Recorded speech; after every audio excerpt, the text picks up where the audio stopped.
with the book of Genesis, chapter 38, Judah and Tamar.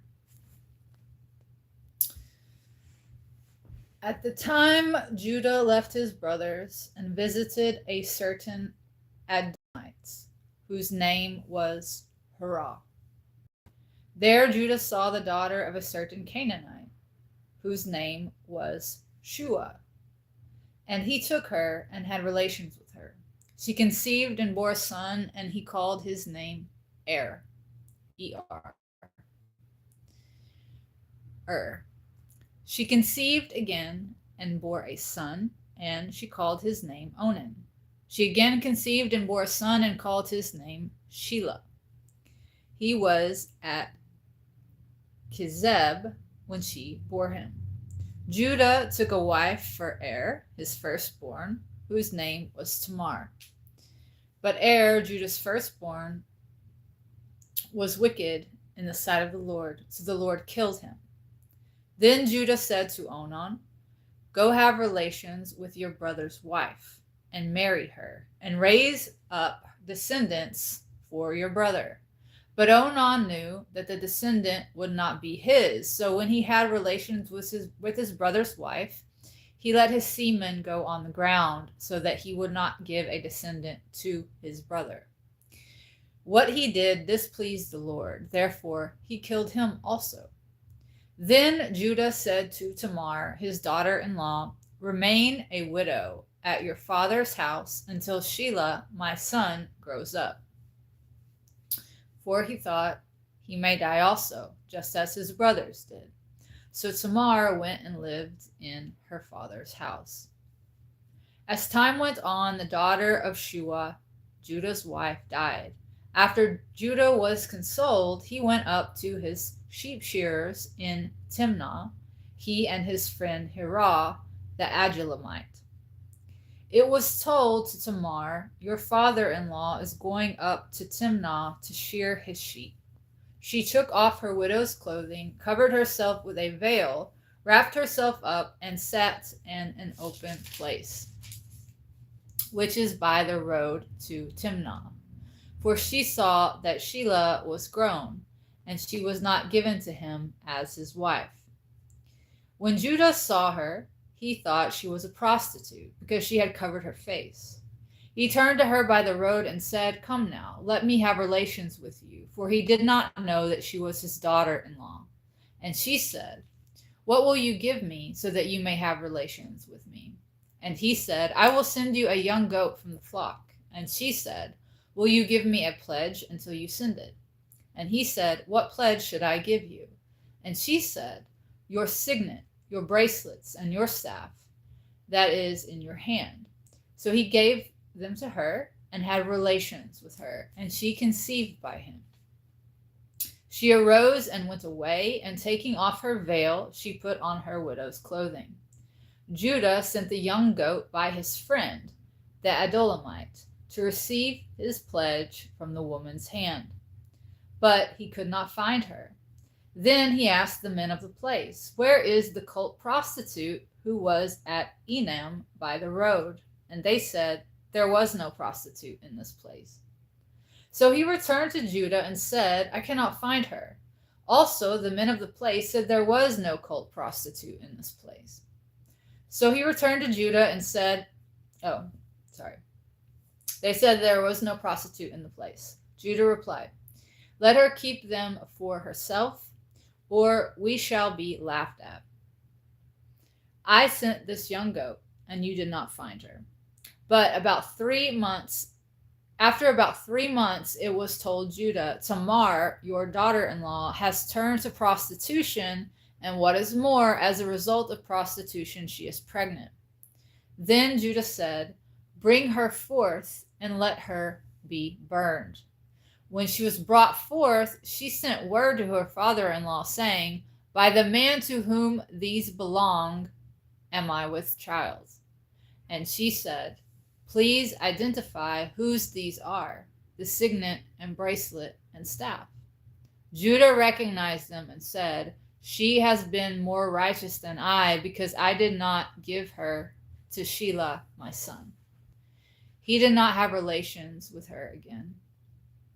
When it was time for her to give birth, there were twins in her womb.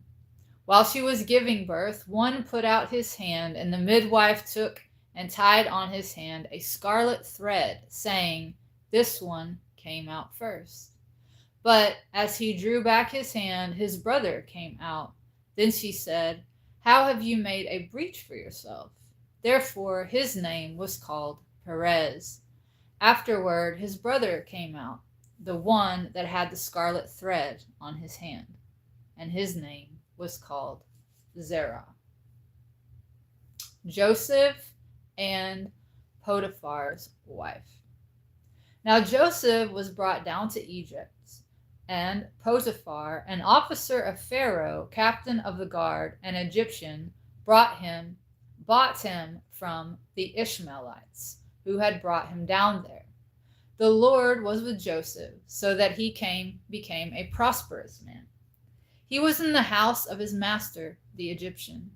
His master saw that the Lord was with him, and that the Lord made all that he did to prosper. Joseph found favor in his sight and served him. So he made him overseer over his house and all that he had put under his charge.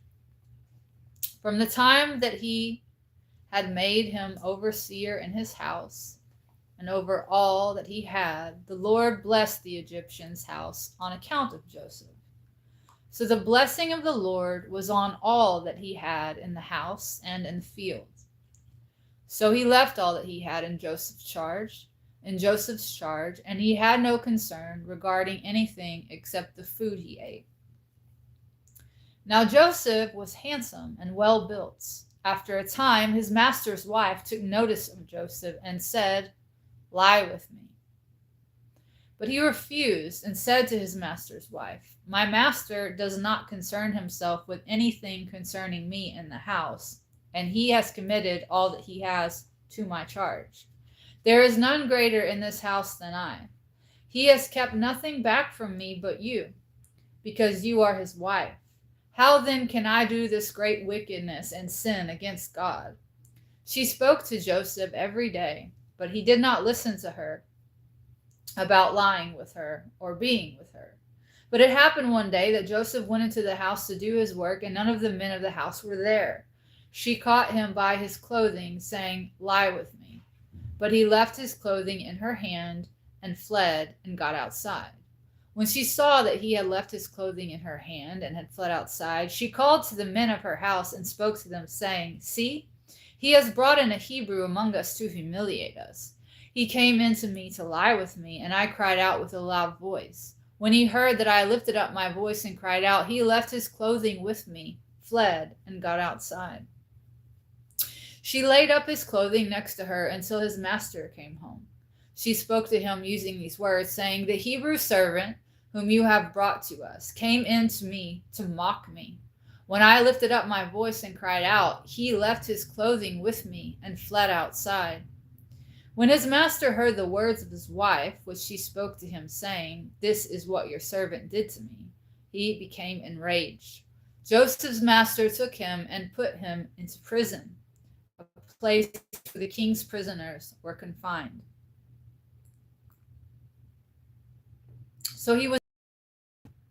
But the Lord was with Joseph and showed him mercy and gave him favor in the sight of the keeper of the prison. The keeper of the prison committed all the prisoners that were in the prison to the charge of Joseph. So whatever they did there, he was the one responsible for it. The keeper of the prison did not concern himself with anything that was under Joseph's charge, because the Lord was with him. And whatever he did, the Lord made it prosper. Joseph interprets dreams. Sometime after this, the cupbearer of the king and his baker offended their lord, the king of Egypt.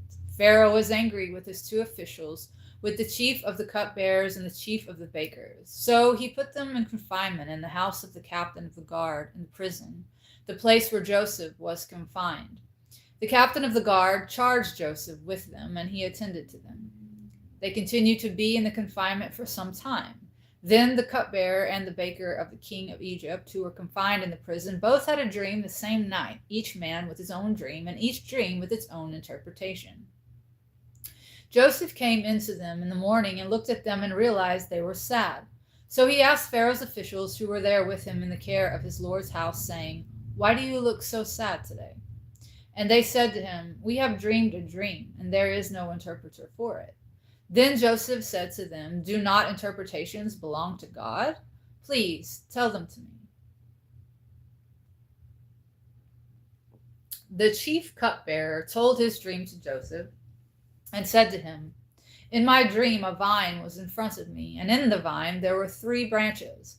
As it budded, its blossoms shot forth, and its clusters brought forth ripe grapes. Pharaoh's cup was in my hand, and I took the grapes and pressed them into Pharaoh's cup, and I put the cup into Pharaoh's hand." Joseph said to him, "This is the interpretation of it. The 3 branches are 3 days. Within 3 days, Pharaoh will lift up your head and restore you to your place, and you will deliver Pharaoh's cup into his hand in the same way you did before when you were his cupbearer. But remember me when it is well with you, and show kindness, I pray you, to me, and make mention of me to Pharaoh, and get me out of this house. For I was indeed kidnapped out of the land of the Hebrews, and I have done nothing that they should put me in the dungeon." When the chief baker saw that the interpretation was good, he said to Joseph, "I also was in my dream, and I had 3 white baskets in my head. In the uppermost basket there was all manner of baked goods for Pharaoh, and the birds ate them out of the basket on my head."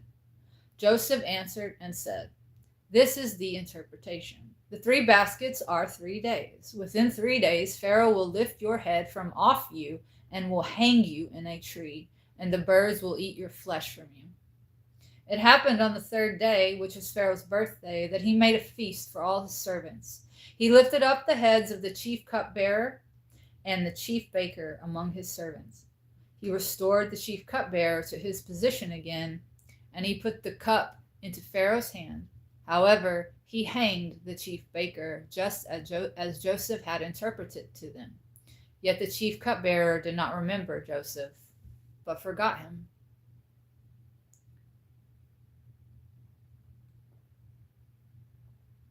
Pharaoh's dreams.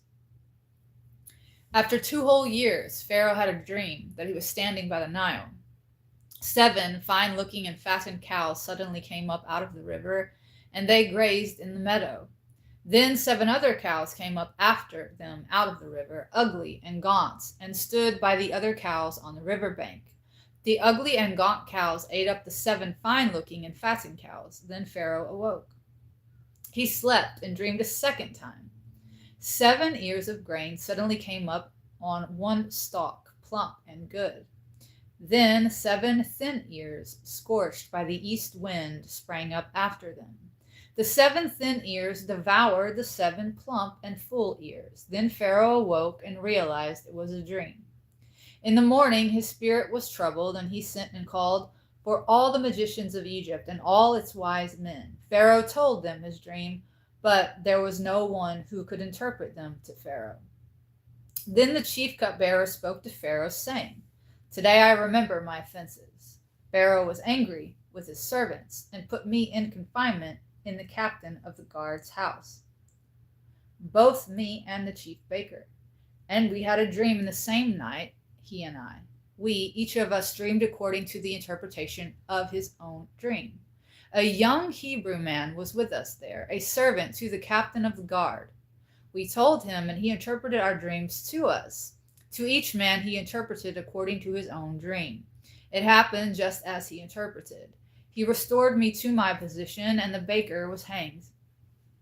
So Pharaoh sent and called for Joseph, and they brought him hastily out of the dungeon. He shaved himself, changed his clothes, and came to Pharaoh. Pharaoh said to Joseph, "I have dreamed a dream, and there is no one who can interpret it. I have heard it said of you that you can understand a dream to interpret it." Joseph answered Pharaoh, saying, "It is not in me. God will give Pharaoh a favorable answer." Then Pharaoh said to Joseph, In my dream, I stood on the bank of the Nile, and suddenly there came up out of the river 7 cows fattened and fine looking, and they gazed in the reeds. Then 7 other cows came. They grazed in the reeds. Then 7 other cows came up after them, poor and very ugly and gaunt. I have never seen such ugliness in all of the land of Egypt. And the gaunt and ugly cows ate up the first 7 fat cows. And when they had eaten them up, no one would have known that they had eaten them, for they were still as ugly as before. Then I awoke. I also saw in my dream 7 ears of grain, full and good, suddenly come up on one stalk. Then 7 ears, thin and scorched by the east wind, sprang up after them, and the thin ears swallowed the 7 good ears. So I told this to the magicians, but there was no one who could explain it to me. Then Joseph said to Pharaoh, "The dreams of Pharaoh are one and the same. God has shown Pharaoh what he is about to do. The 7 good cows are 7 years, and the 7 good ears are 7 years. The dreams are one. The 7 gaunt and ugly cows that came up after them are 7 years, and the 7 empty ears scorched by the east wind will be 7 years of famine. It is as I have spoken to Pharaoh. God has shown Pharaoh what he is about to do.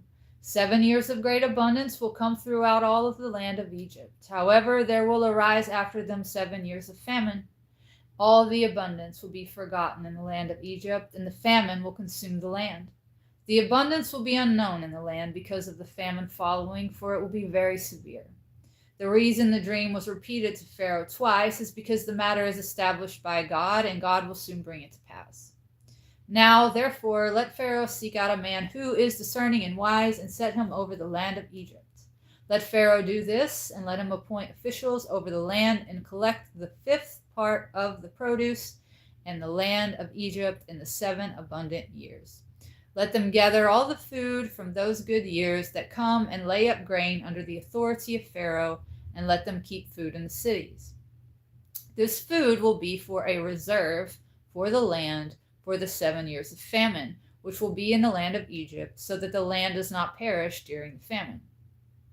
Joseph rises to power. The counsel seemed good to Pharaoh and to all of his servants. Pharaoh said to his servants, "Can we find anyone like this man in whom is the Spirit of God?" And Pharaoh said to Joseph, "Since God has shown you all of this, there is no one as discerning and wise as you. You will be over my house, and according to your word, all of my people will be ruled. Only in regard to the throne will I be greater than you." Then Pharaoh said to Joseph, "See, I have set you over all the land of Egypt."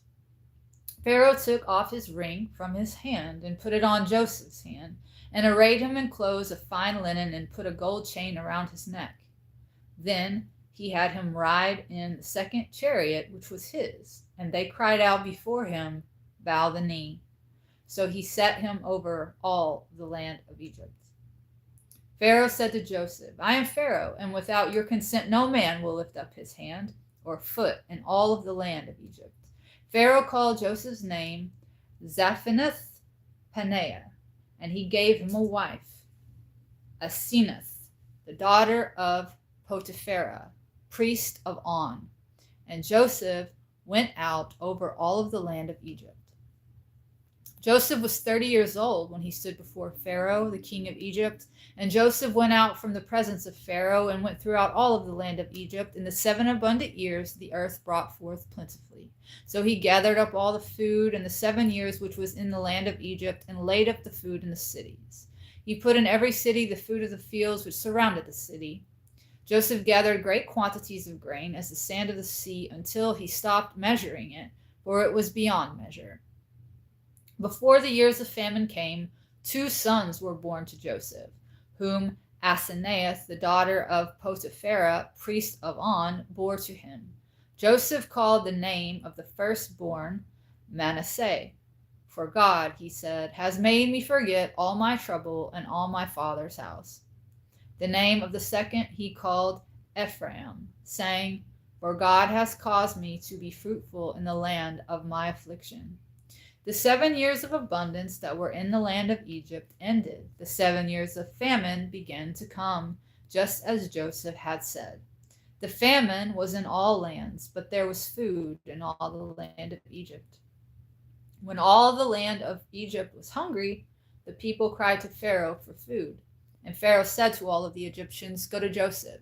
Do whatever he says to you." The famine was over all the earth, so Joseph opened all the storehouses and sold to the Egyptians, and the famine was severe throughout the land of Egypt.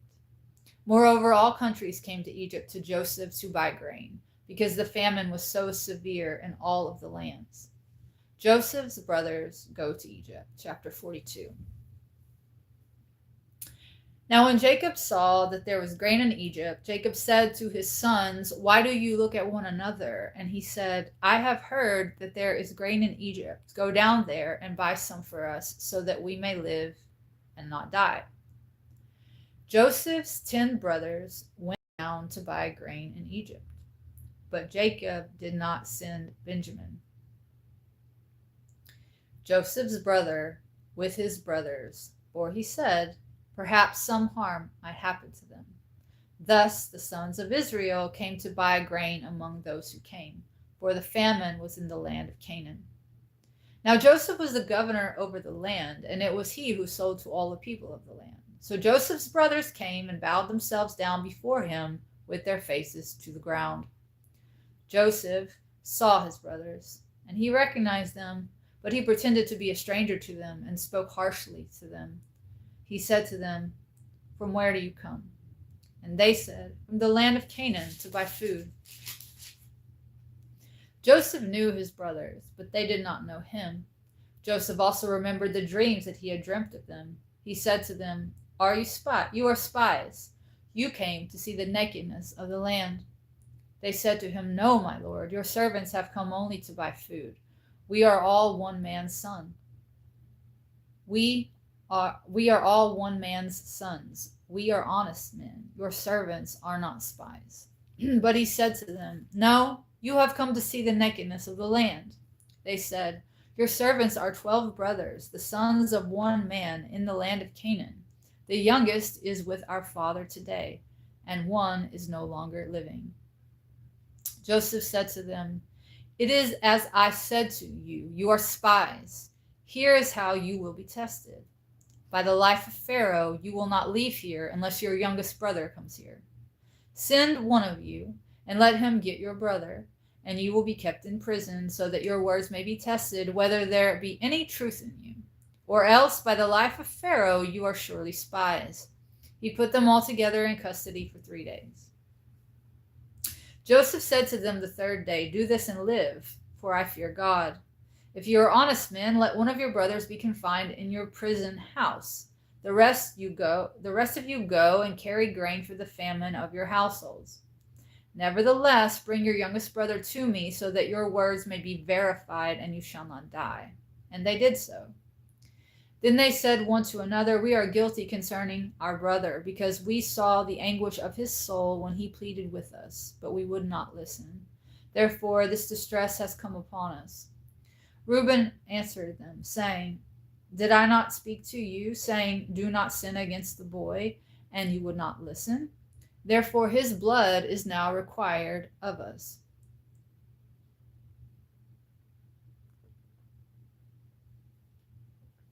They did not know that Joseph understood them, for he spoke to them through an interpreter. He turned himself away from them and wept, but then turned back to them again and spoke with them. Then he took Simeon from them and bound him before their eyes. Joseph then gave the command to fill their sacks with grain, and to restore every man's money to his sack, and to give them provisions for the way. And it was done for them. Joseph's brothers returned home. They loaded their donkeys with the grain and departed from there. As one of them opened his sack to give his donkey feed in a lodging place, he saw his money. It was in the mouth of his sack. And he said to his brothers, "My money has been returned. Here it is in my sack." Then their hearts sank, and they were afraid, saying to one another, "What is this that God has done to us?"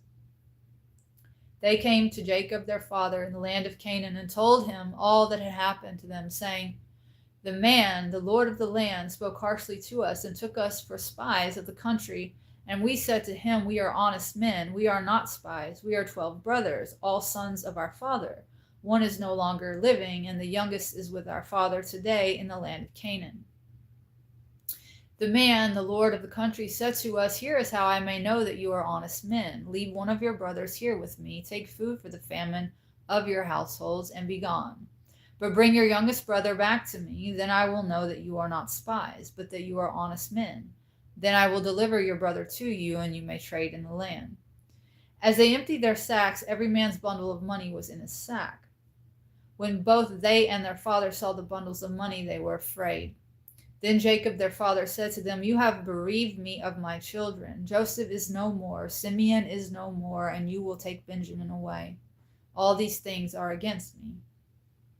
Reuben spoke to his father, saying, Kill my 2 sons if I fail to bring him to you. Put him in my hands, and I will bring him back to you. But Jacob said, My son must not go down with you, for his brother is dead, and he alone is left. If harm should happen to him on the journey you are to make, then you will bring down my gray hairs with sorrow to the grave. Joseph's brothers return with Benjamin, chapter 43. Now the famine was severe in the land. When they had eaten up the grain which they had brought out of Egypt, their father said to them, Go back and buy us a little food. Judah spoke to him, saying, The man solemnly warned us, saying, You will not see my face unless your brother is with you. If you will send our brother with us, we will go down and buy food for you. But if you will not send him, we will not go down. For the man said to us, You will not see my face unless your brother is with you. Israel said, Why did you treat me so badly as to tell the man that you had another brother? And they said, The man asked us directly about ourselves and our family, saying, Is your father still alive? Do you have another brother? So we answered this question. How could we even know that he would say, Bring us your brother? And Judah said to Israel, his father, Send the boy with me, and we will arise and go, so that we may live and not die, both we and you, and also our little ones. I will be a surety for him. You may hold me personally responsible for him. If I fail to bring him back to you and set him before you, then let me bear the blame forever. For if we had not delayed, we would have returned twice. Their father Israel said to them, If it must be so, do this. Take some of the best fruits in the land in your bags, and carry down a present for the man. A little balm and a little honey, spices and myrrh, pistachio nuts and almonds. Take double the money with you, along with the money that was brought back in the mouths of your sacks. Carry it with you again, perhaps it was a mistake. Also take your brother and arise, return to the man, and may God Almighty give you mercy before the man, so that he may send away your other brother, along with Benjamin. As for me, if I am bereaved, I am bereaved. The men took the gift, and they took double the money with them, along with Benjamin. Then they went on their way down to Egypt and stood before Joseph. When Joseph saw Benjamin with them, he said to the house steward, Bring these men home, slaughter an animal, and prepare it, for these men will dine with me at noon. The man did as Joseph ordered.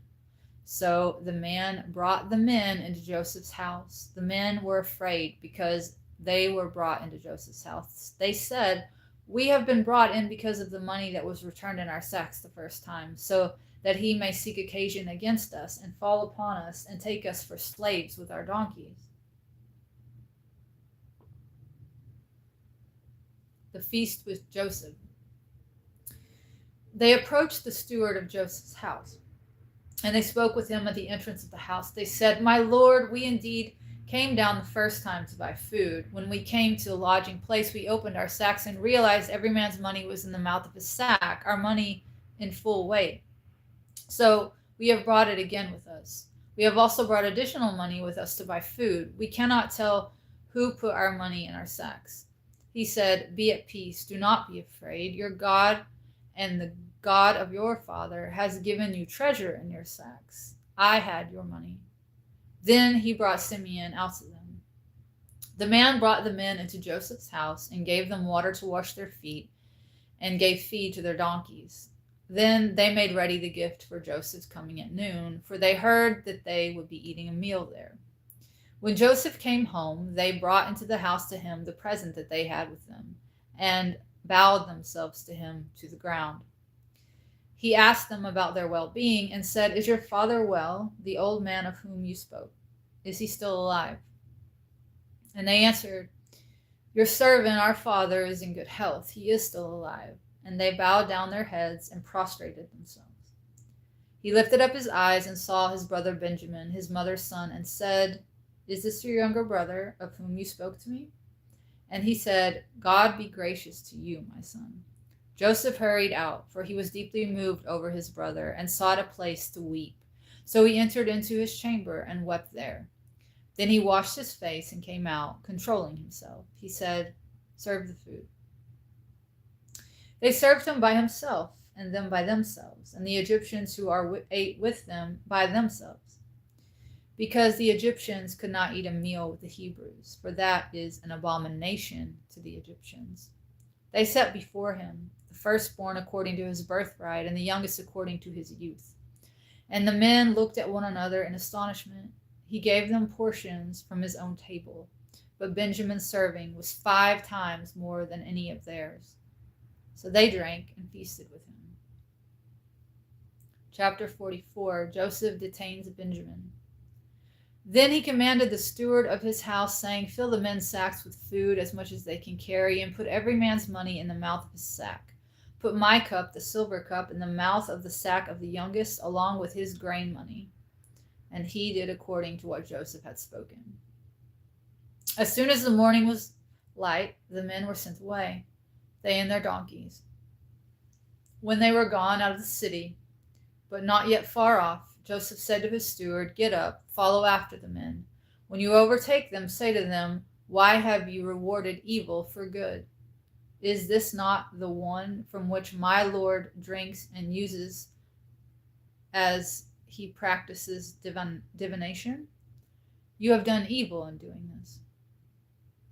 So he overtook them, and he spoke to them these same words. They said to him, "Why does my Lord say these words?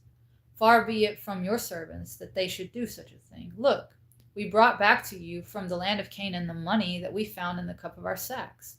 Why then would we steal silver or gold from our Lord's house? Whichever of your servants is found with it shall die, and the rest of us will become my Lord's slaves." He said, Now let it also be according to your words. He with whom it is found shall be my slave, and you will be blameless." Then every man hurriedly looked down in his sack, took his sack down to the ground, and every man opened his sack. He searched, beginning with the oldest and ending with the youngest. The cup was found in Benjamin's sack. Then they tore their clothes, and every man loaded his donkey and returned to the city. When Judah and his brothers came to Joseph's house, he was still there, and they fell to the ground before him. Joseph said to them, "What deed is this that you have done? Did you not know that such a man as I can certainly practice divination?" And Judah said, "What shall we say to my Lord? What shall we speak? Or how shall we clear ourselves? God has found out the iniquity of your servants. Here we are, my Lord's servants, both we and he also, in whose possession the cup was found." But he said, "Far be it from me that I should do so. The man in whose possession the cup was found shall be my slave. But as for you, go up in peace to your father."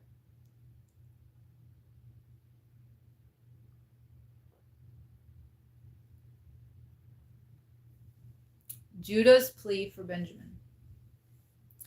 Then Judah approached him and said, "O my lord, please let your servant speak a word in my lord's ears, and do not be angry with your servant, for you are equal to Pharaoh." My lord asked his servant, saying, "Have you a father or a brother?"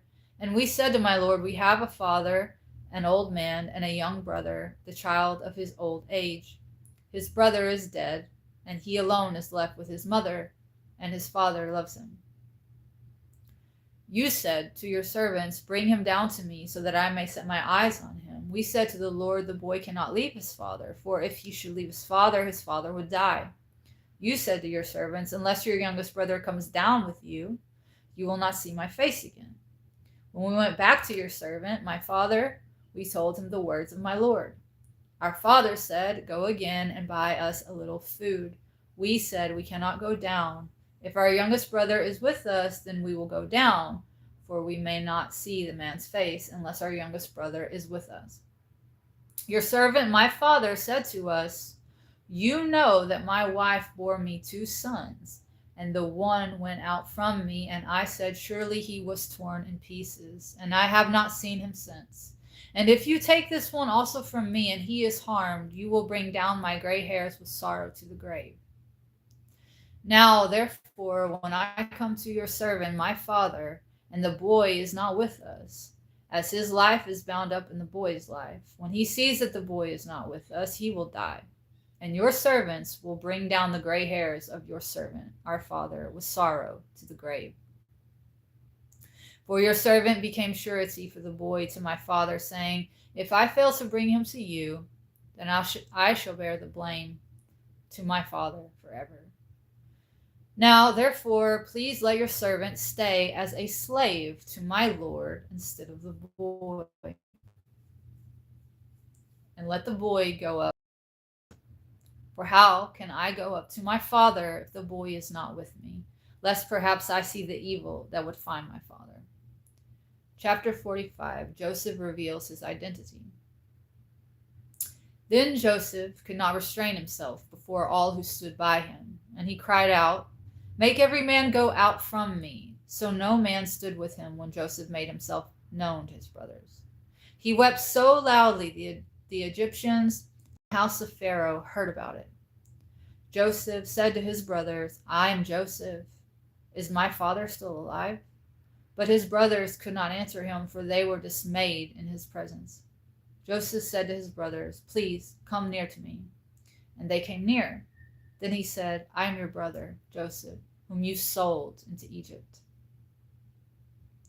Now do not be upset or angry with yourselves, because you sold me here, for God sent me before you to preserve life.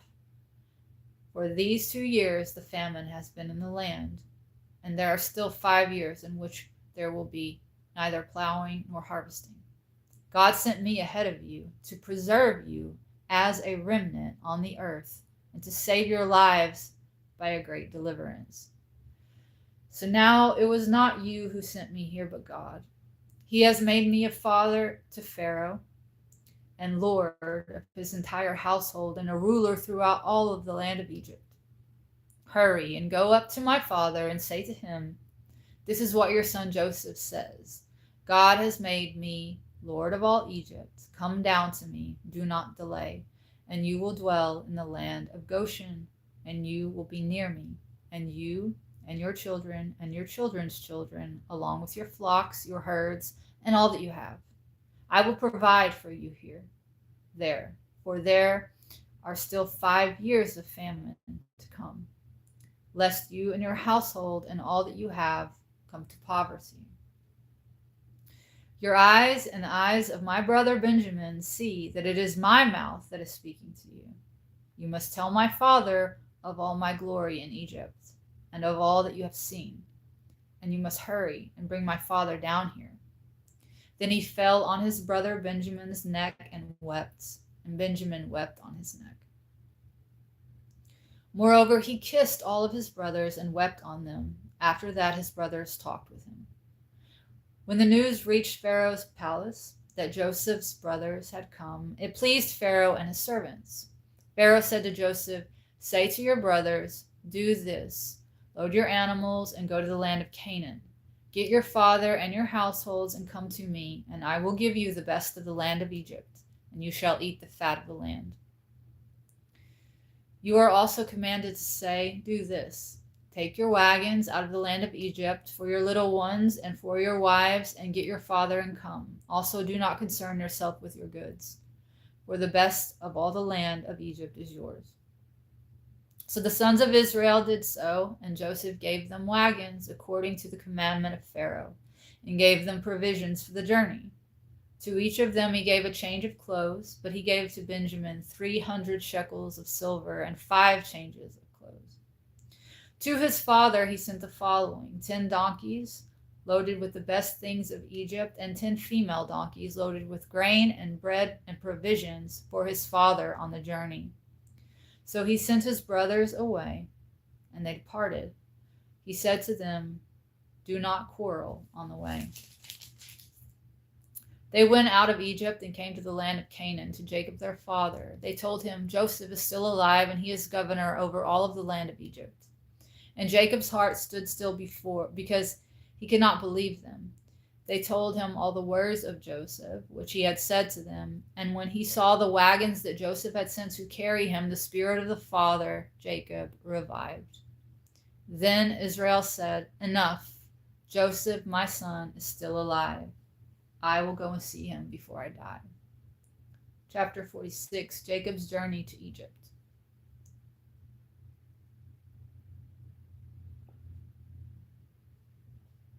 So Israel set out with all that he had and came to Beersheba and offered sacrifices to the God of his father Isaac. God spoke to Israel in visions of the night and said, "Jacob, Jacob." And he said, "I am here." Then he said, "I am God, the God of your father. Do not be afraid to go down to Egypt, for I will make you into a great nation there. I will go down with you to Egypt, and I will also surely bring you back again, and Joseph's own hand shall close your eyes." Jacob arose from Beersheba, and the sons of Israel carried Jacob their father and their little ones and their wives in the wagons that Pharaoh had sent to carry them. They took their livestock and their possessions that they had acquired in the land of Canaan and came to Egypt, Jacob and all his descendants with him. He brought with him to Egypt his sons and his sons' sons, his daughters and his sons' daughters, and all his descendants. These were the names of the sons of Israel, Jacob and his sons who came to Egypt. Reuben, Jacob's firstborn. The sons of Reuben were Hanok, Palu, Herzon, and Carmi. The sons of Simeon were Jamuel, Jamin, Ohad, Jachin, Zohar, and Shual, the son of Canaanite women. The sons of Levi were Gershon, Kohath, and Merari. The sons of Judah were Onan, Shelah, Perez, and Zerah.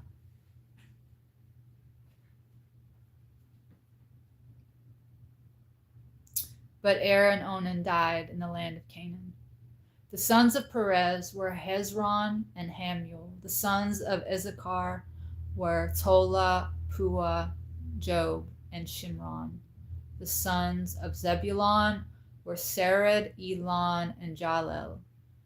These were the sons of Leah, whom she bore to Jacob, and Padan Aram with his daughter Dinah. All his sons and his daughters numbered 33. And the sons of Gad were Zephon, Haggai, Shunai, Esbon, Eri, Aradi, and Areli. The sons of Asher were Imrai, Ishvi, Birai, and Sarai, their sister. The sons of Berai, Heber, and Malchel. These were the sons of Zilpah, whom Laban gave to Leah his daughter, and these she bore to Jacob, 16 in all. The sons of Rachel, Jacob's wife, were Joseph and Benjamin. To Joseph in the land of Egypt were born Manasseh and Ephraim, whom Esnath, the daughter of Potiphera, the priest of On, bore to him. The sons of Benjamin were Bela, Becher, Ashbel, Gera, Naaman, Ehi, Rosh, Mupim, Hupim, and Ard. These were the sons of Rachel who were born to Jacob, 14 in all. The sons of Dan was Hushim. The sons of Naphtali, Jazel, Gunai, Jezer, and Shillem. These were the sons of Bilhah, who Laban gave to Rachel his daughter, and she bore these to Jacob, 7 in all.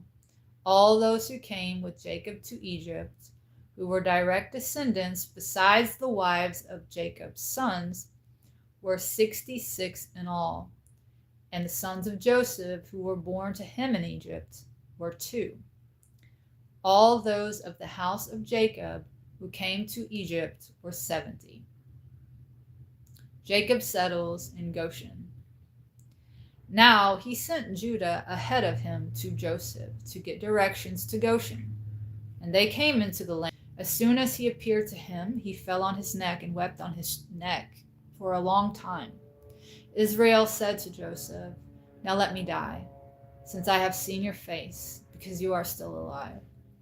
Joseph said to his brothers and to his father's household, "I will go up and tell Pharaoh and say to him, 'My brothers and my father's household, who are in the land of Canaan, have come to me.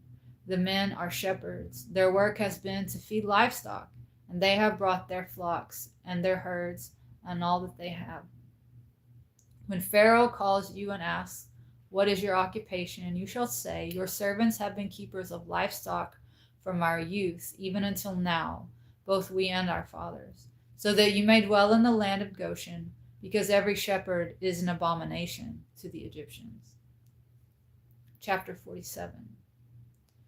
Then Joseph went and told Pharaoh, "My father and my brothers and their flocks and their herds and all that they possess have come from the land of Canaan and are now in the land of Goshen." He took 5 men from among his brothers and presented them before Pharaoh. Pharaoh asked his brothers, "What is your occupation?" And they said to Pharaoh, "Your servants are shepherds, both we and also our fathers." They said to Pharaoh, "We have come to sojourn in the land, for your servants have no pasture for their flocks, because the famine is severe in the land of Canaan. Now therefore please allow your servants to dwell in the land of Goshen."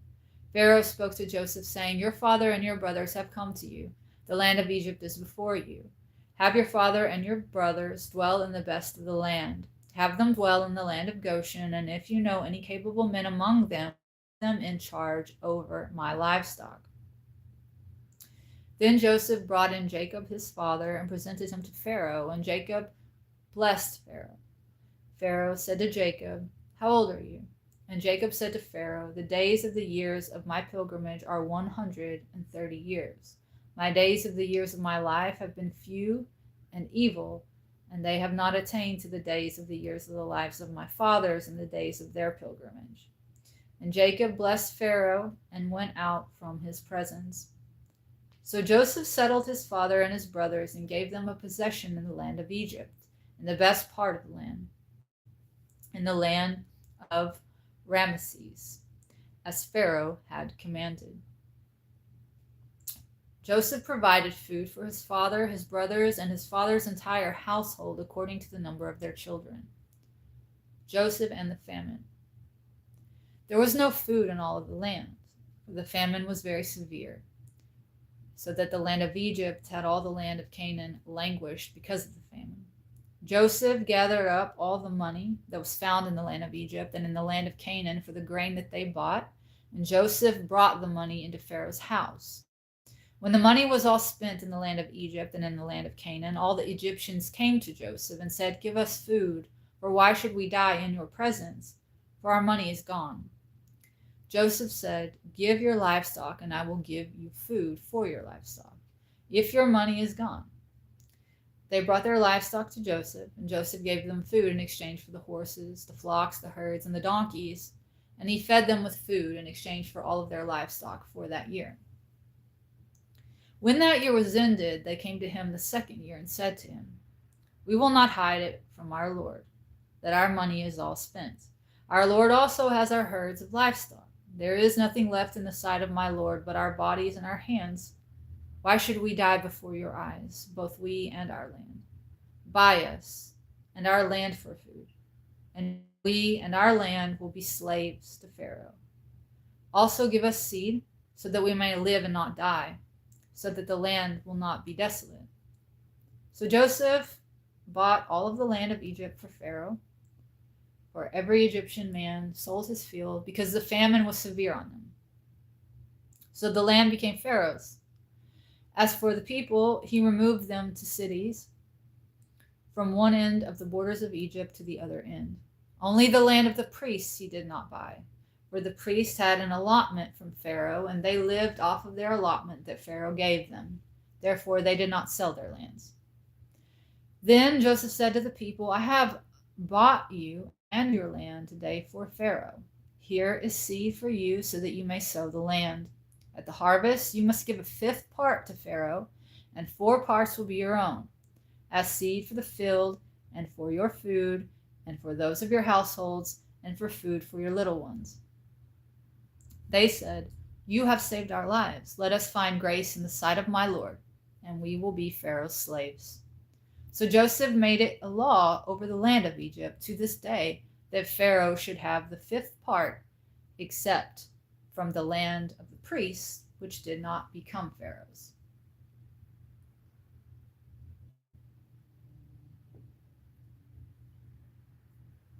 Jacob's request of Joseph. Israel lived in the land of Egypt, in the land of Goshen, and they had possessions there and grew and became very numerous. And Jacob lived in the land of Egypt 17 years. So the years of Jacob's life were 147 years. When the time drew near when Israel would die, he called his son Joseph and said to him, If now I have found grace in your sight, please put your hand under my thigh and deal kindly and truly with me. Please do not bury me in Egypt, but let me lie with my fathers. Carry me out of Egypt and bury me in their burial place. And he said, I will do as you have said. And he said, Swear to me. And he swore to him. Then Israel bowed himself at the head of his bed. Chapter 48. Jacob blesses Joseph's sons. After these things, Joseph was told, Your father is sick. So he took his 2 sons, Manasseh and Ephraim, with him. When Jacob was told, Your son Joseph is coming to you, Israel strengthened himself and sat up in bed. Jacob said to Joseph, God Almighty appeared to me at Luz in the land of Canaan and blessed me. And he said to me, I will make you fruitful and multiply you, and I will make you into a multitude of people, and will give this land to your descendants after you for an everlasting possession. Now your 2 sons, Ephraim and Manasseh, who were born to you in the land of Egypt before I came to you in Egypt, are mine. As Reuben and Simeon, they shall be mine. Any children you have after them will be yours, and will be called by the names of their brothers in their inheritance. As for me, when I came from Padan, Rachel died beside me in the land of Canaan on the way, when there was still some distance to get to Ephrath. And I buried her there on the way to Ephrath, that is, Bethlehem. Then Israel saw Joseph's sons and said, Whose are these? And Joseph said to his father, They are my sons, whom God has given me in this place. And he said, Please bring them to me, and I will bless them. Now the eyes of Israel were dim with age, so that he could not see. So Joseph brought them near to him, and he kissed them and embraced them. Israel said to Joseph, I never thought I would see your face, but here God has also shown me your children. So Joseph took them, and from beside his knees he bowed down with his face to the ground. Joseph took them both, Ephraim in his right hand towards Israel's left hand, and Manasseh in his left hand toward Israel's right hand, and brought them near to him.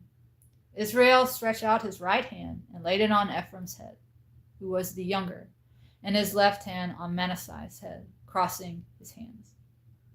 For Manasseh was the firstborn. He blessed Joseph and said, God, before whom my fathers Abraham and Isaac walked, the God who fed me all my life long to this day, the angel who redeemed me from all evil, bless the boys. Let them be called by my name, and the name of my fathers, Abraham and Isaac, and let them grow into a multitude in the midst of the earth. When Joseph saw that his father laid his right hand on the head of Ephraim, it displeased him, and he took hold of his father's hand to remove it from Ephraim's head to Manasseh's head. Joseph said to his father, Not so, my father, for this one is the firstborn. Put your right hand on his head. His father refused and said, I know it, my son. I know it. He will also become a people, and he will also be great, but truly his younger brother will be greater than he, and his descendants will become a multitude of nations. He blessed them that day, saying, By you Israel will bless, saying, May God make you like Ephraim and Manasseh. So he set Ephraim before Manasseh. Israel said to Joseph, I am about to die, but God will be with you and return you again to the land of your fathers. Moreover, I have given to you one portion more than your brothers, which I took out of the land of the Amorites with my sword and my bow. Chapter 49, Jacob blesses his sons. Jacob called to his sons and said, Gather yourselves together, so that I may tell you what will befall you in the last days. Gather yourselves together and hear, sons of Jacob, and listen to your father, Israel. Reuben, you are my firstborn, my might and the beginning of my strength, the excellency of dignity and the excellency of power. Unstable as water, you shall not excel, because you went up to your father's bed, then you defiled it. He went up to my couch. Simeon and Levi are brothers, weapons of violence, and are their swords. Let my soul not enter into their counsel. Let my glory not be united with their assembly. For in their anger they killed men, and in their self-will they hamstrung oxen. Cursed be their anger, for it is fierce, and their wrath, for it is cruel. I will divide them in Jacob and scatter them in Israel. Judah, your brother, shall praise you. Your hand shall be on the neck of your enemies. Your father's sons will bow down before you. Judah is a lion's cub. From the prey, my son, you have gone up. He crouches and lies down like a lion, and as a lion, who dares rouse him? The scepter shall not depart from Judah, nor a lawgiver from between his feet, until Shiloh comes, and to him will be the obedience of the people. He tethers his foal to the vine, and his colt to the choicest vine. He washes his garments in wine, his clothes in the blood of grapes. His eyes are darker than wine, and his teeth whiter than milk. Zebulun shall dwell at the haven of the sea, and he shall be a haven of ships. His border shall be at Sidon. Issachar is a strong donkey lying down between two burdens. He saw that a resting place was good, and that the land was pleasant. So he bowed his shoulder to bear the burden, and become a slave to forced labor. Dan shall judge his people as one of the tribes of Israel. Dan shall be a serpent by the road, a viper on the path, that bites the horse's heels, so that its rider will fall backward. I wait for your salvation, O Lord. Gad shall be attacked by raiding bands, but he shall raid at their heels. Asher's food shall be rich, and he shall yield royal delicacies. Naphtali is a doe set loose. He gives beautiful words. Joseph is a fruitful bough by a spring, whose branches run over the wall. The archers bitterly attacked him. They shot at him and hated him. But his bow remained firm. His arms were agile because of the hands of the mighty one of Jacob, because of the shepherd, the rock of Israel, because of the God of your father who will help you, and by the Almighty who will bless you with blessings from heaven above, blessings from the deep that lies beneath, the blessings of the breasts and the womb.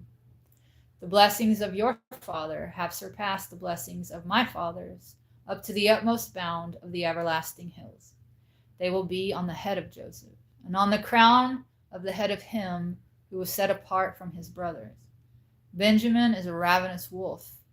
In the morning he devours the prey, and at night he divides the spoil. These are all the 12 tribes of Israel. And this is what their father said to them when he blessed them. He blessed them, each with the blessing appropriate to them. The death of Jacob. Then he charged them and said to them, I am about to be gathered to my people. Bury me with my fathers in the cave that is in the field of Ephron the Hittites, in the cave that is in the fields of Machpelah, which is before Mamre, in the land of Canaan, which Abraham bought along with a field from Ephron the Hittite as a burial place. They buried Abraham and Sarah his wife there. They buried Isaac and Rebekah his wife there, and I buried Leah there. The field and the cave that is there were purchased from the children of Heth.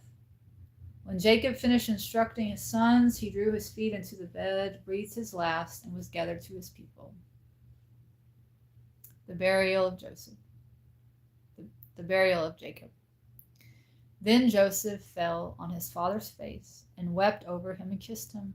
Joseph commanded his servants, the physicians, to embalm his father. So the physicians embalmed Israel. 40 days were required for him. For such is the time required for those who are embalmed.